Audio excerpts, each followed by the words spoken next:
ஒன்றும் புரியவில்லை.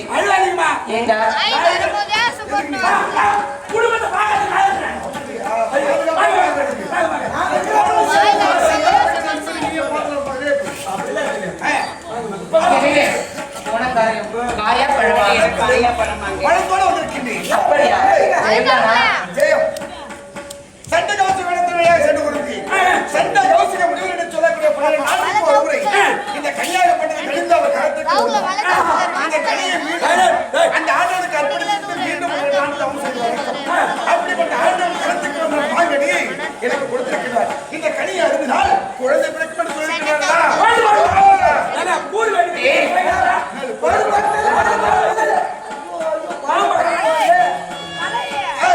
என்னடா இந்த கனியை அருந்து வேண்டும் அவர்கள்.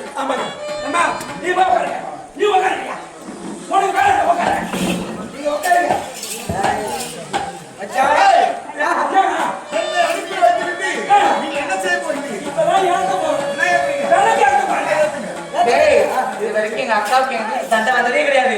எங்க குடும்பத்துல அந்த சந்தோஷமா தான் இருப்போம். எது கேட்டாலும் விட்டு கொடுத்துருவோம். சண்டையே வந்து கிடையாது குடும்பம்.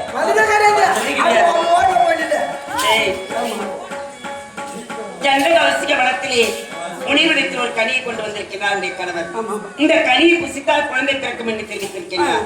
சரி சரி எல்லாத்தையும் ஆண்டு முடிச்சுட்டேன். நான் என் தங்கை அந்த கனியை உண்டு குழந்தை பெற்று என் கையில கொடுத்துட்டா தாளாட்டி சீராட்டி கண்ணித்து மைத்தேட்டி கடகா ஆபத்தை கூட்டி செல்வ சிரித்து வளர்த்து விடுவாங்க.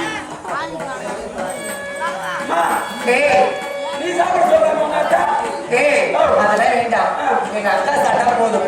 அவங்க பெத்தானே நான் பெத்தனேன். எங்க அக்கா சாப்பிட்டாலே போதும்டா. ஆமா குழந்தை குடும்பத்துல கஞ்சி காய் குடிச்சுடலாமா? அதுவும் சண்டை வந்தது இல்லையா உள்ள விடக்கூடாதுடா. நம்ம யாரு செத்தம் நம்ம யாரு காலையிட்ட பசங்க ஏமா இங்க வா. ஆமா சரி குழந்தை பிறந்து அது வந்து குழந்தை பிறகுது உங்க தங்கச்சிக்கு ஒன்னு என்ன கூப்பிடுவோம்? இது கூட தெரியாதா பொண்ணாக்கு? அம்மா ஆமா மக்கு இதெல்லாம் எதுக்கு பிள்ளைன்னு இங்க வா. உன்னை பெரியம்மா கூப்பிடுவோம். அதே ஒழுக்க பிறந்து பொண்ணை வந்து அம்மான்னு கூப்பிடுவோம். அது சின்னம்மான்னு கூப்பிடுவோம். அந்த பழத்தை விட்டு கொடுக்காத. பழத்தை விட்டு கொடுக்க கூடாது தானே? பொம்பளையா பிறந்துட்டா முதல்ல போதாதுடா. பிள்ளைய பெத்து காட்டணும்.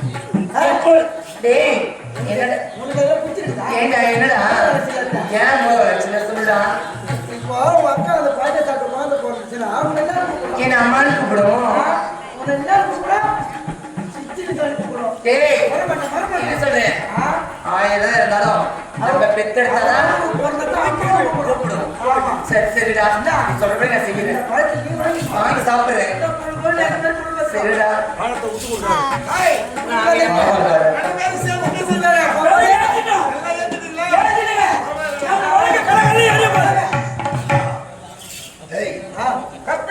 என்னங்க இந்த வீட்டுக்கு முத விலைக்கேற்ற வந்தவன் நான் தான். இந்த கனியை நீதான் சாப்பிடுறதுக்கு அதுக்கு நான் சாப்பிடுறேன். என்னங்க என்ன அது மட்டும் கிடையாது.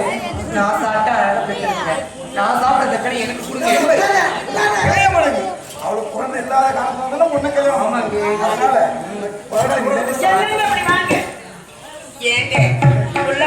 சர்வசாதாரண விஷயமா உயிரை கொடுத்து பிள்ளையை பெற்றெடுக்கணும். அந்த சிரமம்லாம் அவளுக்கு தேவையில்ல. அவ சின்ன பொண்ணு அறியாதவ தெரியாம புரியாத. என்னங்க இங்க வாங்க. அவளுக்கு அக்காவுக்கு வயசாயிருக்கு. இந்த வயசுல பிள்ளை பெற்ற முடியும். கஷ்டத்தும் போல அதிகமா இருக்கும். அவ பிள்ளை பெற்ற தொலை இருக்கும். நான் பார்த்த கட்டில காலையை பார்க்க அழகா இருக்கிறேன். நான் பெத்தா அப்படியே இருப்பா இருக்கும். அவன் நான் வாங்க. பெத்தேன். நான் தான் சாப்பிடுறேன். நான் தான் சாப்பிடுவேன். நான் தான் சாப்பிடுறேன். நான் தான் சாப்பிடுவேன்.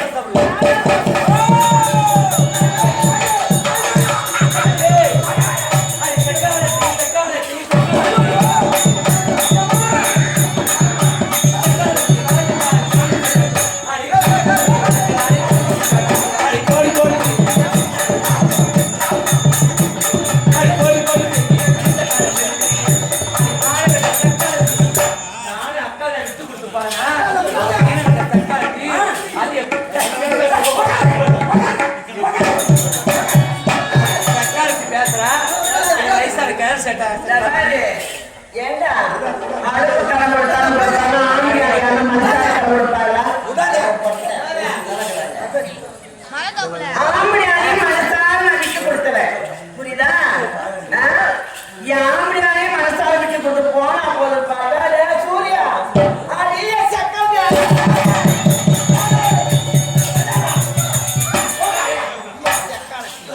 யாருக்கிட்ட என்ன வார்த்தை பேச மடக்கு மஞ்சள் மச்சம்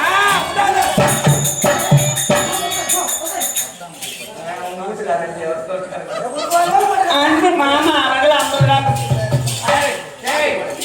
பாருடே கிழக்கு அப்புறம் கிழக்குதா இப்ப அடியே சக்கரத்தியாரே அடிப்பேன் போல் தப்பா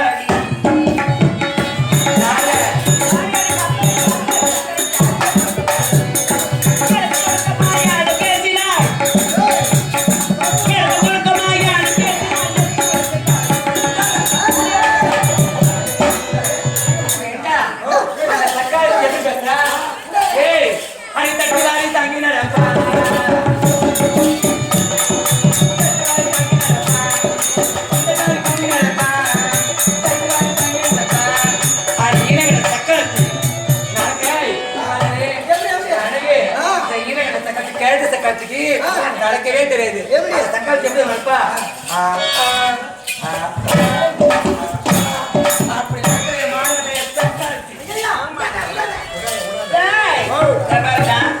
அம்மா வயசுக்கு வந்து 6 மாசமா வீட்டுல இருந்தேன். எங்க மாமா வந்தாரு என்ன பார்த்து கேட்டு கட்டி வந்துட்டாரு. வயசுக்கு வந்து 6 வருஷம் கரெக்டா வந்து பாப்பானுங்க மேல பாப்பானும் மேல இருந்து கீழே பாப்பானுங்க பாக்குற மாப்பிள்ளா பிடிக்கல பிடிக்கலன்னு போயிட்டாங்க. நடந்தா அப்போ அந்த மாணவர்கள் எனக்கே தீபா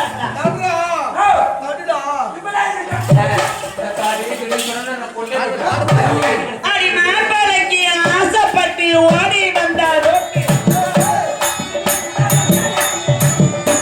அடி மாப்பிளைக்கு ஆசைப்பட்டு ஓடி வந்தார் ஓட்டு மனம் முடிச்ச கணவன் எங்க தாலி எங்கடிக்காரு கொடு பண்ணி பிசுக்காரு அப்படி சொல்லுங்க கூட 5 பேர் வீட்டுக்கு சதீஷ் அண்ணாமலை அன்பா வீட்டுக்கு போய் ஆமாண்டா திருவள்ளுவர் மேம்பாலம்ல அங்க இட்டு போய் வச்சுக்கினேன் அது இங்க இட்டு போய் வச்சு இந்த சக்காத்து சொன்னால கதையே அந்த மாநகரத்தை சக்காத்து சொன்னாலே இந்த சக்காத்தி கல்யாணம் ஆகி 10 வருஷமா குழந்தை கிடையாது வாசல்ல நான் பாக்க முன்னால குறவா பின்னால குறவா நடுல குறவா அடல குறவா எதுவுமே குறை கிடையாது. இந்த சக்காலத்தி நான் முன்ன போய் கட்டி போயிட்டான் நான் புள்ள பெற்றுட்டேன் நான் இவ கறி காலி மிஞ்சிட்டு இந்த சக்காலத்தி மாநகட்ட சக்காலத்தி என்னை கட்டி கட்டு